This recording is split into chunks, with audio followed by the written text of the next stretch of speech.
축원합니다. 한번 따라하실까요? 주님, 내가 무엇을 하리이까? 주님, 내가 무엇을 하리이까? 오늘 말씀의 제목입니다. 주님, 내가 무엇을 하리이까? 사실 이것만 한 30분 하고 있어야 돼요. 주님, 내가 무엇을 하리이까? 주님께서 내가 무엇을 하기를 원하십니까? 내가 무엇을 해야 주님의 뜻에 맞겠습니까? 주님께서 나를 이곳에, 이 땅에, 이 시대에 살게 하시고 그 삶의 현장에 두신 이유는 무엇입니까? 나를 통하여 주님께서는 어떤 열매를 맺기를 원하십니까? 감나무에게 원하는 주님의 뜻은 뭘까요? 너는 무슨 열매를 맺어라? 감을 맺어라. 수박은 나무가 아니라 덩굴인데 수박에게 뭘 할까요? 너는 무엇을 맺어라? 수박을 맺어라. 최선을 다하는 거예요. 그러면 각자 다 동물도 식물도 각자 사명이 있는데, 주님, 나는 무엇을 하기를 원하십니까? 이 고백은 평생 가슴에 품고 또 각자 맡겨진 그것을 위해서 달려갈 때 비로소 삶의 비전이 생기고 목적이 생기고 가치가 생기고, 우울하지 않고 서글프지 않고 억울하지 않고 속상하지 않고 실망하지 않고 두려워하지 않고 뒤로 물러가지 않고 시험에 들지 않고 실족하지 않고, 내가 뭘 맺어 어떻게 살아야 되는지를 아니까, 무엇을 해야 될지를 아니까 꿋꿋이 힘들고 어렵더라도 그 길을 가는 줄로 믿습니다. 인생을 살아가다가 보면 죽음을 무릅쓰고 무언가를 하려면 용기가 필요하죠. 용기가 뭘까요? 거대한 장애물을 뚫고 나갈 수 있는 힘을 말하는 것입니다. 그 힘이라는 것은 내가 가지고 있는 힘일 수도 있겠지만은 어떤 상황 가운데서 나를 움직이는 그 어떤 것의 힘일 수도 있습니다. 우리가 국민학교 때, 초등학교 때 무슨 바른 생활 이런 데 보면은 자기 생명을 던져서 다른 사람의 생명을 살린 그런 사람들의 모습을 보이죠. 얼핏 강제구 소령 생각이 나더라고요. 사관학교에서 훈련하다가 수류탄 투척하는, 저희도 훈련할 때 수류탄 투척 다 해봤지만은 사실 약간 흔들리긴 하더라고요. 위험하기도 하고 실제로 수류탄을 들고 던지는데 다 잘 던지는 거 아니거든요. 그 중에 이상한 것도 떨어뜨리기도 하고, 이거 어떻게 해요? 이러면서 또 수류탄 가지고 갖다 대기도 하고, 제일 무서운 건 총 사격장 가갖고는 이렇게 놓고 수탄이 안 나와요 이러면서 총구를 돌리고 그러면 큰일 나는 겁니다. 아주 끊임없이 교육을 시키거든요. 총구는 전방으로, 수류탄은 안전핀을 꼭 붙잡고 반드시 할 수 있도록 이런 교육을 시킴에도 불구하고 꼭 이상한 게 뭐가 실수가 나오는 것 같아요. 그래서 오래전 이야기지만 아시는 것처럼 기억을 더듬어 보면 한 사람이, 훈련병이 수류탄을 놓쳐서 그 교육생들이 다 죽을 상황이었는데 그 교관이었던 강제구 소령이 수류탄을 덮치지 않습니다. 그 순간에는 사실 생각할 시간이 있을까요? 그냥 딱 하나겠죠. 그를 움직인 건 뭘까요? 교육생들을 살려야 되겠다는 교관으로서의 책임감, 그 용기가 돼서 덮치고 결국은 자신은 장렬하게 산화를 하고 나머지 교육생들을 살리는, 그래서 원래 대위였었는데 소령으로 진급을 했다. 사실 역사 속에서 아주 지금 생각하니까 육군 대위 몇 살이나 됐을까요? 30도 안 됐겠죠. 30도 안 됐을 거예요. 그 젊은 나이에, 아니 어린 나이에, 우리가 보면 어린 나이에 다른 부대원들을 위해서, 훈련생들을 위해서 기꺼이 자기를 던질 수 있던 것은 참 지금 생각하면 세월이 지나갈수록 어마어마한 용기죠. 그 용기라는 것은 어떤 책임감과 사명 속에서 나오는 것이 아니겠습니까? 사실 이런 이야기는 수도 없지만 예수님은 온 인류를 위해서 자신의 몸을 산화시키는 거 아니겠습니까? 십자가에 올라가십니다. 사실은 예루살렘에 올라가면 예수를 죽이려고 하는 유대인들이 많았습니다. 제자들도 다 알았습니다. 예수님도 이제 바요나 시몬아 내가 복이 있도다, 신앙 고백을 듣고 난 다음에 내가 사실은 말이야 예루살렘에 올라가서 핍박과 고난을 당하고 수치를 당하고 그리고 내가 죽게 될 거야. 그리고 3일 후에 부활하여 내가 너희에게 새로운 영생의 길을 열 거다. 제자들은 뭐 다른 얘기는 하나도 생각이 안 나고 죽는다는 생각을 하니까 예수님이 죽으신다고 하면 그럼 우리는 뭐야? 그래서 여러분 예수님을 목살을 붙잡고 베드로가 항변을 하지 않습니다. 안 됩니다, 주님. 우리는 딱 그물이고 뭐고 딱 던지고 직업 던지고 예수님 잘 되면 한 자리 차지하려고 달려왔는데 예수님이 이렇게 비참하게 죽어 우린 뭐가 되냐고 예수님의 멱살을 붙잡고 베드로가 항변을 했다. 주여 그리하시면 안 됩니다. 사실은 얼마나 절박하고 절실하게, 그리고 이 베드로가 인간적인 어떤 것이 그 속에 담겨 있는지, 항변하여 라고 하는 단어의 원어의 뜻은 멱살을 붙잡고 흔들며 라는 의미를 가지고 있는 것이거든요. 그때 예수님께서 정확하게 이런 고백을 하잖아요. 바요나 시몬아, 네가 하나님의 일을 가로막는도다. 아니 죽으러 가신다 그래서 돌아가시면 죽으러 가면 안 된다고 막았는데도 불구하고 예수님께서 베드로에게 사실은 네가 나를 위한 것이 아니라 하나님의 일을 방해하는 거다. 사탄아 내 뒤로 물러가라는. 예수님은 거대한 죽음을 향하여 피하여 도망치다가 맞아 죽은 것이 아니라 그 죽음을 향하여 장렬하게 돌진하는, 무릅쓰고 달려가는 그 신앙의 그 십자가의 길은 그런 길이었거든요. 훗날 베드로가 로마에서 그 로마의 화재로 인하여 도망을 칠 때에, 여러분 제가 코아버디션 영화 스토리가 거기서 나오지만은 베드로가 도망을 칩니다. 그때 자기 앞에 어디서 본 듯한 모습인데 누군지 모르겠는 어떤 한 분이 자기 앞을 지나 불타는 로마를 향하여 걸어가시더랍니다.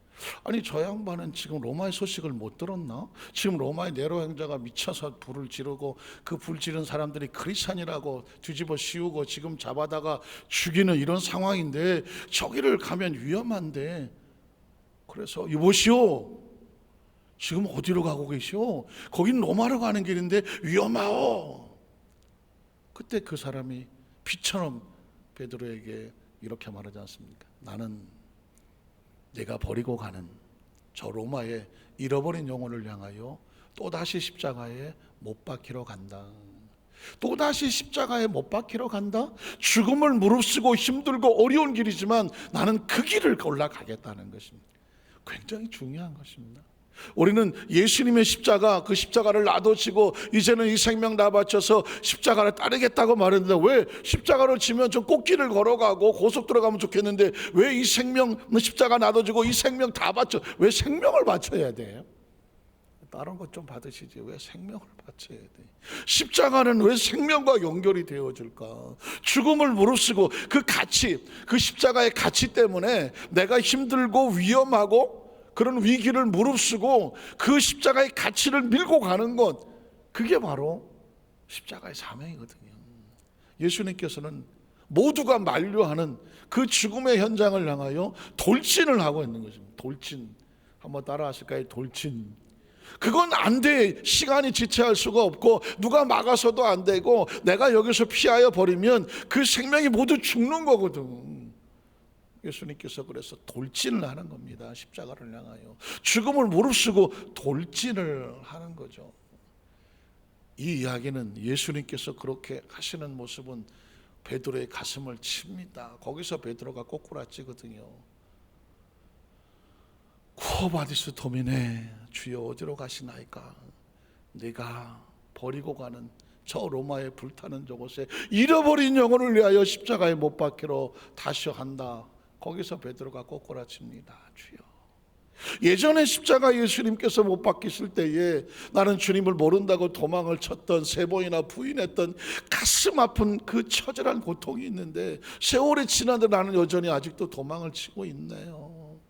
그때 깨닫게 됩니다. 아, 내가 여기서 몇 날을 더 살려고 뒤로 도망치는 자가 되는 것이 아니라 주께서 원하시는 그곳을 향하여 죽음이라도 돌진해 나가기를 주께서 원하시면 그게 사는 목적이구나. 내가 살려고 사는 것이 아니라 정확히 말하면 잘 죽으려고 사는 것이네. 기대했습니다. 아무도 아멘을 안 하시는. 나 지금 살려고 지금 살고 있는데 뭘 죽으려고 사냐고. 이 철학이야 뭐야. 말이 되는 말이야 안 되는 말이야. 근데 여러분 조금만 생각해 보시면 우리는 살려고 살지 않습니다. 왜냐하면 우리는 영원히 살지 못하거든요. 그래서 가만히 생각하면 잘 죽으려고 살고 있는 중입니다. 그래서 예전에 고사에는 호종명이라는 말이 있습니다. 호종명. 원래는 고종명인데 죽음에 대해서 말할 때는 한문을 호자로 읽습니다. 호종명이라고 합니다. 인생의 가장 최고의 축복은 뭐냐? 잘 죽는 것입니다. 잘 죽는. 왜? 태어났으면 잘 사는 게 중요한데 사는 것보다 중요한 것은 잘 죽는 것입니다. 그 사람의 죽음의 가치가 그냥 살다 죽었다를 마치느냐, 정말 수많은 사람에게 역사 속에 이름을 남기며 많은 사람들에게 귀감이 되느냐, 이건 굉장히 중요한 것입니다. 어쩌면 하나님께서 특별한 은혜와 축복을 주지 않냐면 일반 범인들은 범접도 못하는 그런 말일 수도 있을지 모르겠으나, 그러나 중요한 것은 뭐냐면 쿠아바데스 서민에게 예수님은 베드로에게 의미 있는 죽음을 원하셨던 것 같습니다. 베드로는 살려고 도망을 치려고 생각했는데 그게 사는 길이 아니었습니다. 오히려 죽음의 골짜기를 향하여 달려가며 자신의 생명을 십자가에 내려놓는 것이 오히려 그곳에 수많은 다른 그리스도인들의 마음에 도전을 주고 사명자들의 마음을 뜨겁게 하는, 그게 사는 길이었습니다. 그래서 베드로는 로마를 향하여 방향을 틀고 올라갑니다. 그리고 그 당시 크리스찬들의 리더자였던 베드로가 잡혀서 네로 왕조는 십자가에 베드로를 매달려고 했었습니다. 그때 저 유명한 베드로의 고백이 나오지 않습니까? 내가 예수를 3번이나 부인했던 가장 부족한 제자인데 내가 어떻게 예수님처럼 십자가에 똑바로 매달릴 수가 있겠느냐. 야, 이것도 똑바로 매달린 예수 그리스도의 그 모습조차도 자신이 따라갈 수 없음을 고백하며 나를 거꾸로 십자가에 매달려 나가달라라는 고백을 합니다. 엄청난 감동이죠. 그래서 베드로는 알았습니다. 이게 바로 죽음을 무릅쓰고 뛰어넘어가 아무리 힘들고 어리고 도망을 치고 싶은 상황이지만 주님의 뜻이고 그거 하나님의 나라에 하나님께서 원하시는 그 길을 가야 한다면 피하지 않고 가겠다라고 하는 메시지가 쿠어바디스 도미네입니다. 그리고 그 영화의 마지막 장면을 혹시 기억하실지 모르겠지만 수많은 사람들이 그리스도인들이 잡혀서 로마 원형 경기장에 산채로 거기에 던져지고 그리고 사자를 풀어서 굶주린 사자를 풀어서 그 크리스찬들을 잡아 물어뜯게 합니다. 로마 사람들은 그 모습을 보면서 희열에 넘쳐서 흥분하여 박수를 치면서 야 하고 즐겼는지 모르지만 그들은 그 마지막 장면에서 죽어가는 과정 속에서 주는 그리스도시요 살아계신 하나님의 아들입니다 라는 신앙의 고백을 하늘을 바라보면서 장렬하게 자기들의 죽음 앞에 피하지 않고 신앙을 고백하고 사라집니다. 그 영화의 마지막 장면을 보면서 그 영화가 끝났을 때에 제 기억 속에 그 안에 있던 거의 크리스찬들이겠죠.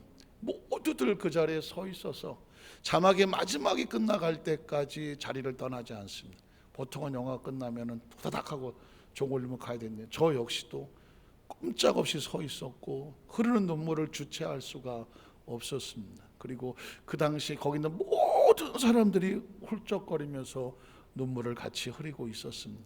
물론 오래전 기억이지만 제 머릿속에 쿠어바디스 도미네 주여 어디로 가시나이까, 그곳에 그 베드로의 고백뿐만 아니라 하늘을 바라본 모든 크리스찬들의 신앙이란 그런 거였고, 우리의 믿음의 선배들은 그랬구나. 피하여 도망치지 아니하고 주님께서 원하시는 그 길을 향하여서 힘들고 어려워도 돌진하는 신앙을 가졌구나라는 것입니다.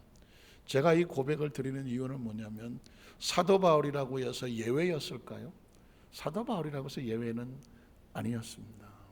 이 이야기는 뭐냐면 모든 크리스천들은 천국을 향하여 갈 때에, 저 높은 곳을 향하여 갈 때에 무슨 금길과 꽃길을 향해서 누가 엘리베이터 타고 올라가는 상황이 아닌 것입니다. 각자의 가정이든 사업이든 직장이든 개인이든 어떤 환경 속에서 많은 장애물들이 있지만, 많이 잡아 끌고 뒤로 물러서게 하고 하는 여러 가지 유혹도 있겠지만, 시련도 있겠지만, 광야도 지나고 홍해도 지나가겠지만, 그러나 목적지가 정확한 하늘이라고 한다면 그 목적지의 내비게이션에 찍혀있는 그 목적지가 하늘에 대한 것을 정확한 인식을 한다고 하면 뒤로 물러서지 않고 돌아가지 않냐고 꿋꿋이 가는 것이죠.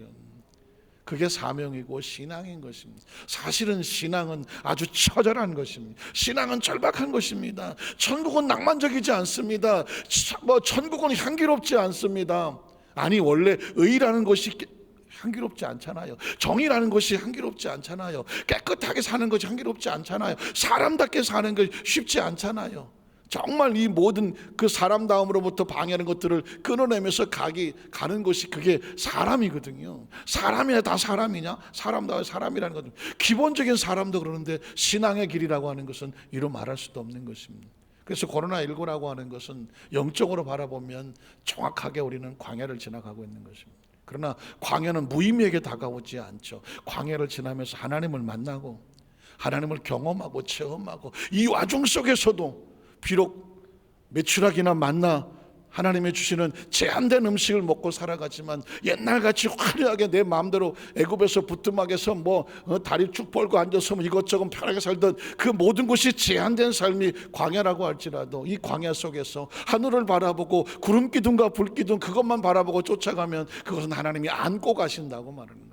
하나님이 품고 가신다는 것이 어차피 먼 훗날 세월이 지나고 나서 보면 이게 얼마나 큰 다행이었는지 얼마나 큰 다행이었는지 코로나19로 인해서 이 힘들고 어려운 신앙을 지나가지만 그것 때문에 내가 세상 바라보던 눈을 다시 안쪽으로 돌아오고 막 여러 가지 시간이나 여러 가지 물질을 허비하던 것을 다시 정신을 마음을 모아서 하나님께 집중할 수 있으며 먼 훗날 우리는 이 세대 속에 힘들고 어려운 광야 같은 삶이었지만 이 세계 속에 자기 신앙을 지켰던 사람들은 돌이키기 시작했을 것입니다. 그 어려운 고비 가운데 우리를 지켜주셔서 감사합니다. 기억하십니까? 어느 왕이 어떤 사람을 뽑는 데 있어서 많은 사람이 지원을 했을 때 이런 얘기를 했다고 하죠. 이 넓적된 그릇에다가 기름을 잔뜩 담아주면서 성을 돌아오면서 이 기름이 한 방울도 흘리지 않도록 돌아오라 그랬더니 많은 사람들이 끝까지 기름 다서 한 바퀴 돌고 오는 건 뭐 힘든 것도 아니니까 아이고 막 돌고 왔어요.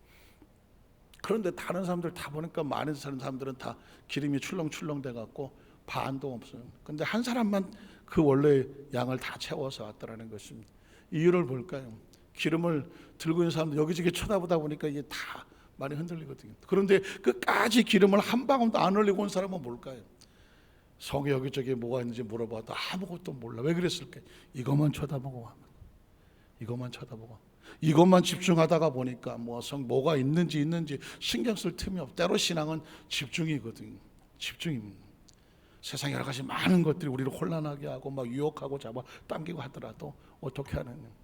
십자가를 바라보고 내게 맡겨진 이 기름을 흘리지 않기 위해서 지켜내기 위해서 사명과 직분을 지키기 위해서 누가 어디 가자고 해도 이거 보자고 저것 봐 너무 이뻐 저거 신기하다가 아무리 그래도 시선을 뺏기지 않고 얼굴을 돌리지 않고 이 기름을 바라보고 끝까지 왕 앞으로 가지고 나가는 것 많은 장애물이 있고 남들이 어리석다고 말하고 손가락질도 하고 할지 모르겠지만 사명은 기름을 한 방울 흘리지 않는 거니까 왕이 원하는 것 주인이 원하는 건 그거니까 여기저기 뭐가 있는지 그걸 바라보는 것이 아니라 기름 흘리지 말고 와라. 그게 사명이니까.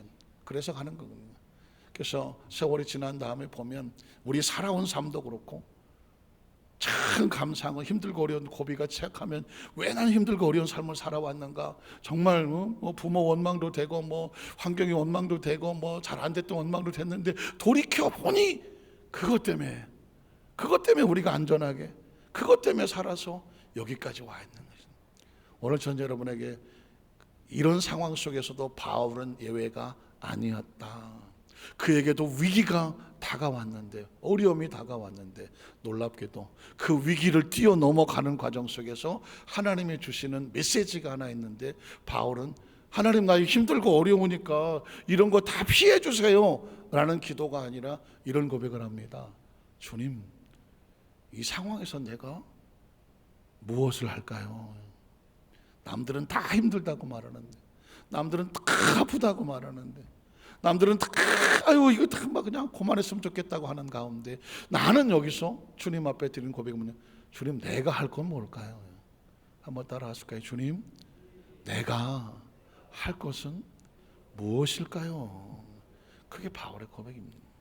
사도행전 22장 9절로 들어가겠습니다. 9절에 보면 나와 함께 있는 사람들이 빛은 보면서도 나에게 말씀하신 소리는 듣지 못하더라. 자, 바울이 예수를 만납니다. 다메섹 도상에서 만나는데 자기가 혼자 환상으로만 체험한 것이 아니었습니다. 때로 하나님의 체험은요 4차원적인 역사인데 3차원에서도 체험하게 하는 거예요. 여기에 왜 이런 일이 벌어지냐면 2차원은 1차원을 포함하거든요. 점은 1차원인데 점이 많이 깔려서 2차원이 되거든요. 그러니까 2차원 속에 면 속에 점이 들어가 있는 거거든요. 그러니까 2차원은 1차원을 끌어안으면서 1차원과 2차원은 공존하는 거거든요. 그럼 면과 면이 만나면 공간이 생기거든요. 이걸 3차원이라고 말하거든요. 그러니까 이 공간은 면들이 구성을 하는 거예요. 2차원, 3차원은 같이 섞여 있는 것입니다. 그래서 이 시간과 공간을 넘어서는 것을 4차원이라고 말하거든요. 영적인 차원이라고 말하는데 이 3차원은 1차원이 2차원을 분리되지 않는 것처럼 2차원과 3차원이 분리되지 않는 것처럼 3차원의 시간과 공간은 따로 분리되지 않아요. 이 3차원은 4차원이 안고 있어요. 그래서 하나님의 신이 운행하시더라. 운행한다는 얘기는 인큐베이터 하는 어머니 태 속에서 아이를 안고 있잖아요. 어머니 태 속에 그 태와 아이가 분리됐나요? 어머니의 태와 아이는 하나입니다. 하나. 그 어머니 태 안에서 아이가 살고 있는 것이죠. 그 아이에게 지구는, 그 아이에게 세상은 어머니 태 속에 있는 거죠.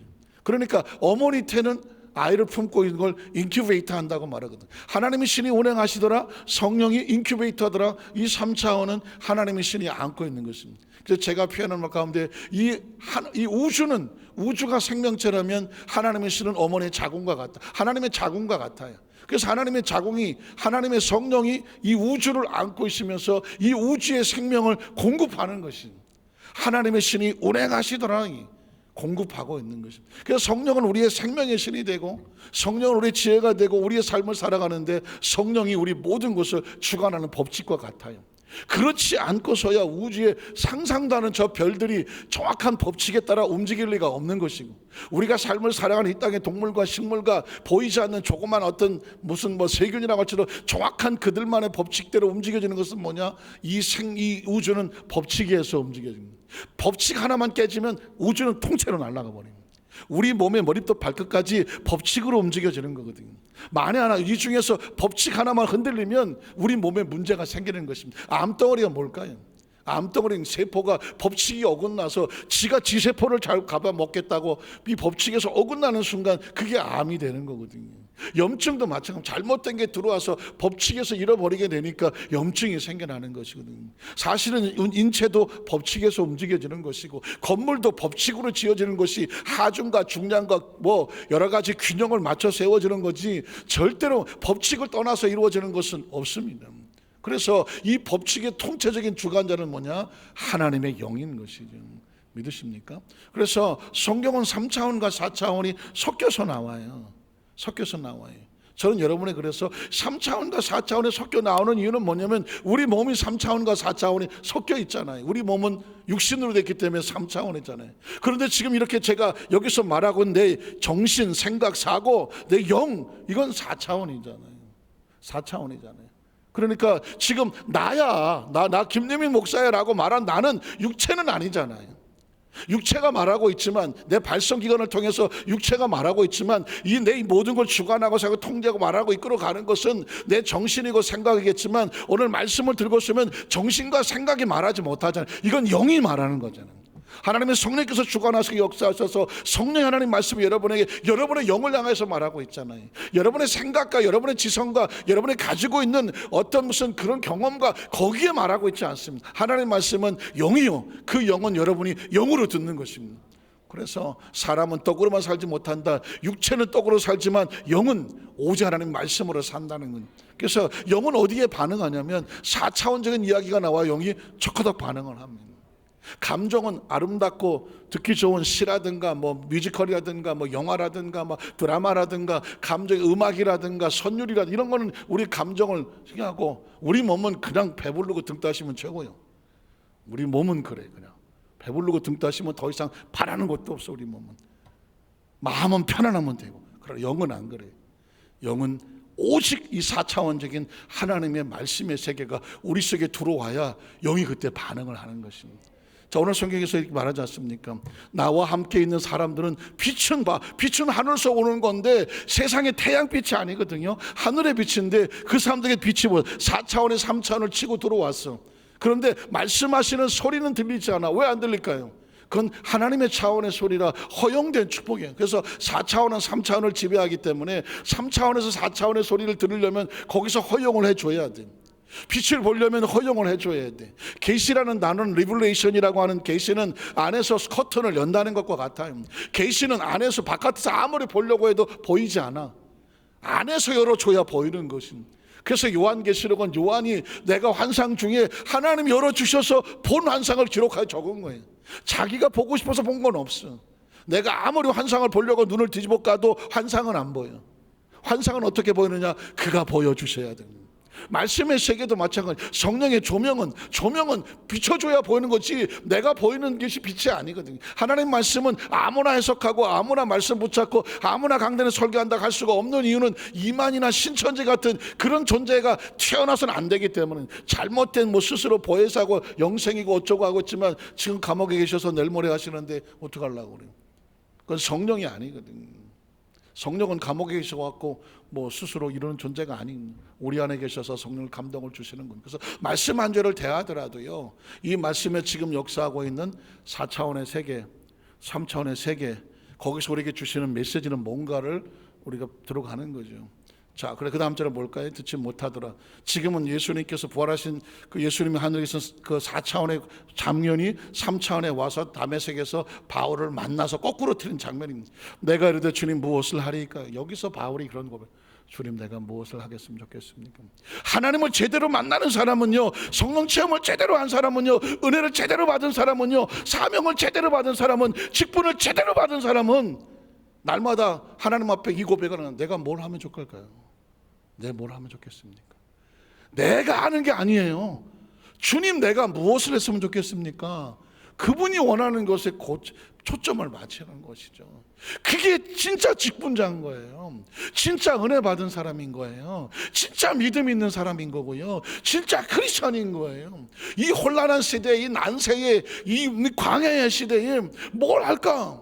뭘 원하실까? 주님이 내게 뭘 원하실까? 거기에 초점을 맞추고 거기에 촉을 맞추고 그걸 발견하고 그걸 빨리 가는 사람이 그 신앙에서 시간을 허비하지 않는 것입니다. 바울은 즉각적으로 꼬꾸라집니다. 이제까지는 대제사장이 시키고 율법이 시키고 크리스천 잡아오는 거 시키는 대로 했어. 근데 거꾸로 지고 나서 보니까 이게 내가 아닌, 이 열심이 아닌 거예요.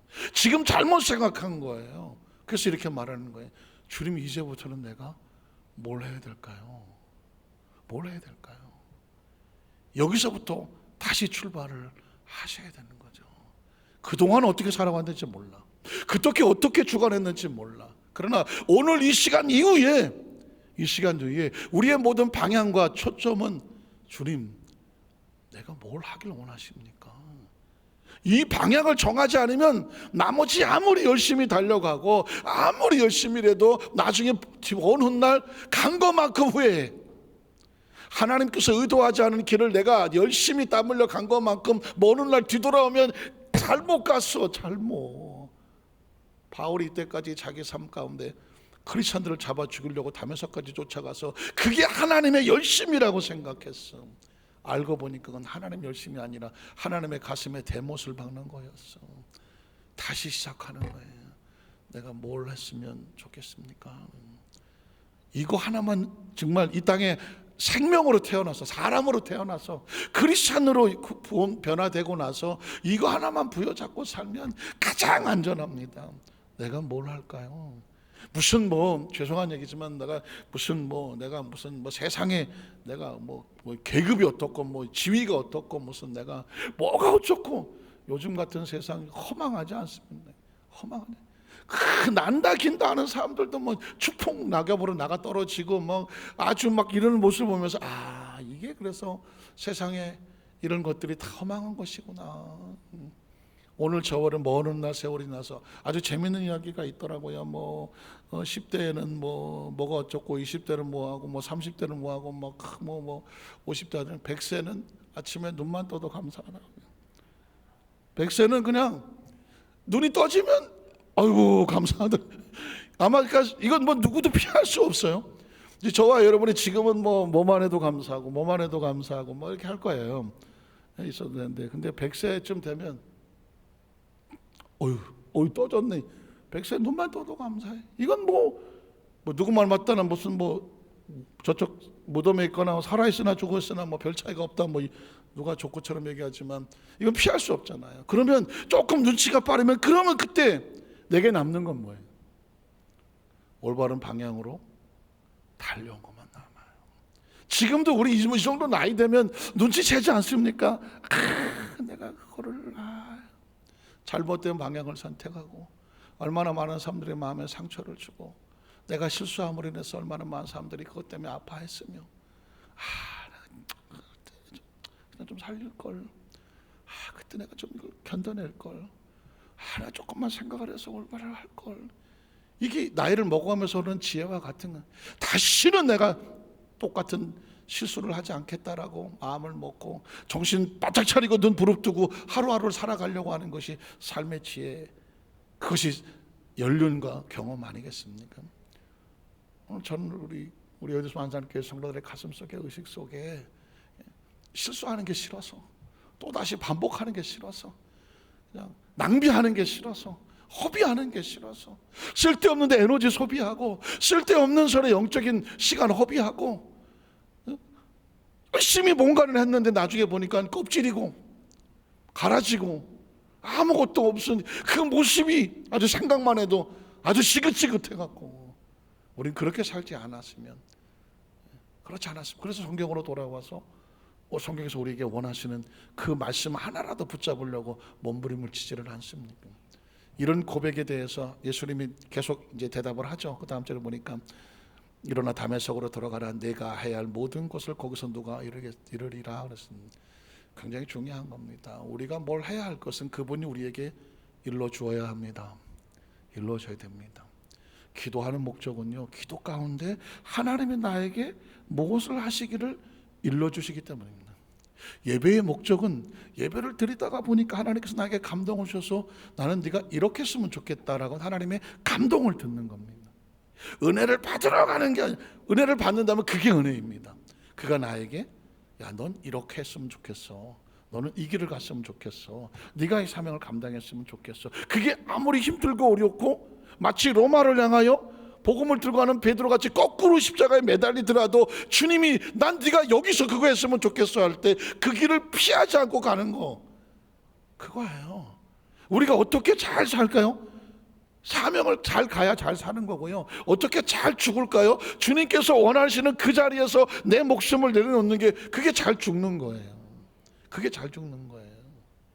쓰레기에 피하려다가 똥차에 치여 죽는 이게 잘 죽는 게 아니라 정 어느 순간에 여기가 내 인생의 마지막인가? 여기까지인가? 그러면 여기서 주님 나를 통해서 하나님께서 원하시는 영광을 받으세요. 저의 이 마지막 순간을 통해서 영광을 받으시옵소서. 거꾸로라도 내가 십자가에 달리는 이게 주께서 원하시는 거라고 하면 내 생명을 주님께서 쓰세요.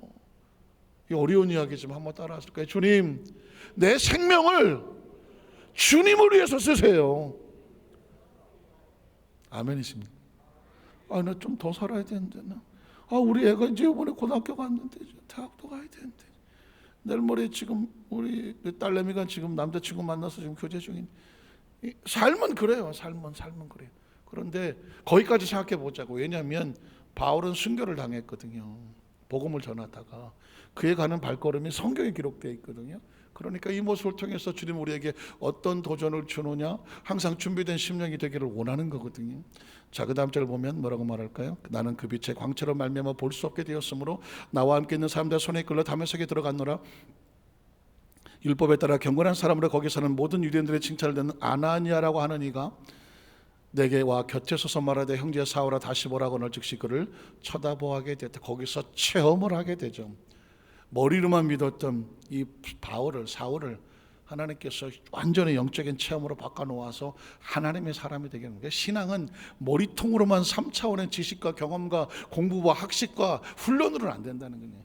하나님의 나라를 머리로 됩니까?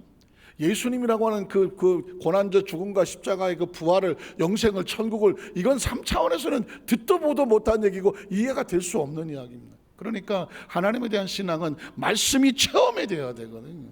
하나님께서는 지금 바울을 체험으로 바꿔놓고 있습니다. 그를 쳐다보았노라. 그래서 누가 또 이르되 우리 조상들 하나님 너를 택하여 그러죠. 바울은 이전의 삶의 모습이 어땠든 가운데 하나님께서 그를 새롭게 택하여 너로 하여금 자기 뜻을 알게 하시며, 제가 아까 오늘 모든 설교의 포인트는 여기 있는 거예요. 자기의 뜻을 알게 하시면. 인생은 생로병사요. 태어나서 나이 들어서 뭐 자식 낳고 어쩌게 하다가 늙어서 병들어서 세상을 떠나, 이게 그냥 기본적인 틀이잖아요. 그런데 두 가지로 나눠지죠. 하나님의 뜻을 알고 사는 사람과 뜻을 모르고 그냥 사는 사람이라는 거예요. 크리스천은 하나님의 뜻을 알게 돼요. 지금부터 거룩한 고민을 하셔야 돼요.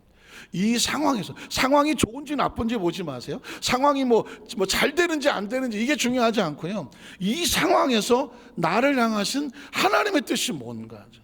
왜냐하면 이스라엘 백성이 항상 잘 되지는 않았어요. 오죽하면 무슨 뭐죠, 남의 집살이하고 뭐 포로로 가고 나라를 70년 동안이나 뺏기고 뭐 바벨론한테 터지고 아수리에 터지고 뭐 이리 터지고 저리 터지는 고난의 역사가 많이 있음에도 불구하고 그 과정에서 신앙의 고백을 한 사람들의 스토리가 구약 성경이거든요. 신약 성경은 복음을 전하던 사람들이 이 고생 저 고생 고민하며 거의 제자들이 다 순교를 당했거든요. 복음 전하 순교를 당했지만 그 과정에서 하나님 손 엑기스 같이 흘러내리는 그 하나님의 눈물이 기록된 게 성경이거든요. 마치 오렌지 한 알이 이렇게 있지만 오렌지 한 알이 가만히 있으면 껍데기가 단단하고 오르면 오렌지지만 그것이 군홧발에 찍히든 뭐 칼에 찍히든 튀겨나가면 그 액이 터져 나오고 진액이 흐르고 그때 향기가 나는 거거든요. 주위에 영향을 미치는 거거든요. 그래서 오늘 저와 여러분 하나님의 말씀의 뜻을 알기 위해서 몸부림을 치고요, 하나님의 뜻을 알고 겸손히 그 길을 가는 사람을 두려워하십시오. 그런 사람을 따라가십시오. 그 사람과 함께 하십시오. 그 사람을 만나십시오. 그 사람과 대화하시고 그 사람과 교제하세요. 그래야 서로 선한 영향력을 끼칠 수가 있습니다. 아무 사람이나 왔다 갔다 만나면 잘못 만나가 훅 가는 그 사람이 내 인생을 통째로 뒤집어서 망하게 할 수가 있습니다. 그 다음 절을 보면 그 의인을 보게 하시며, 성경이 놀랍게도 예수님을 의인이라고 표현을 합니다. 그 의인을 보게 하시고 그 입에서 나는 음성을 듣게 하셨다. 바울은 이제 말하는 것은, 내가 지금 이 자리에 서게 된 것은, 나를 변화시킨 것은 바로 예수 그리스도인 것을 고백하는 거죠. 그랬더니 그 다음 절에 내가 그를 위하여 모든 사람 앞에서 내가 보고 들은 것에 뭐를 해라? 증인이 되리라. 그래서 내가 지금 오늘 이 자리에서 예수를 증언하고 있습니다 라고 하는 바울의 고백인 것이죠. 기억하십니까? 예수님께서 성령에 대한 그 말씀을 하시면서 승천하시기 전에 오직 성령이 너에게 임하시면 권능을 받고 땅 끝까지 이르러서 내 증인이 되리라. 제자들도 증인이 되리라. 바울도 역시 선택한 이유가 증인이 되리라. 저와 여러분의 삶의 목적은 결국은 각자 전공은 다 달라요. 다 다른데 거기서 증인이 되어라. 그게 이제 우리의 삶의 목적이고요. 먼 날 오늘 저와 여러분이 하나님의 나라 속에 잡혔었을 때 네가 뭘 했느냐고 물을 거 아니에요. 사업하다 왔는데, 장사하다 왔는데, 가르치다 왔는데, 그게 아니죠. 그 삶의 현장에서 얼마나 많은 사람들에게 그리스도의 증인의 사명을 감당했느냐라는 것이 저의 삶의 목적이라고 생각을 합니다. 힘들죠. 쉽지 않아요. 바쁜데요. 나도 돈 드는데요. 그거 더 전도하고 뭐 증인하고 뭐 사람 찾아가서 살리고 뭐 들어주고 밥 사주고, 아유 힘들어요 그거요. 여러분, 그러나 우리의 삶의 목적이 증인입니다. 네가 피하여 도망을 가느냐? 네가 피하여 도망을 가는 그 사람을 위하여 다시 십자가에 못 박으러 내가 간다 라고 주님이 말씀하면 꼬꾸라지지 않겠습니까? 오늘 저와 여러분에게 바울이 고백했던 것처럼 지금 내가 무엇을 하리이까? 오늘 저와 여러분의 신앙의 고백이 되시기를 주님의 이름으로 축복합니다. 기도하겠습니다. 하나님 아버지,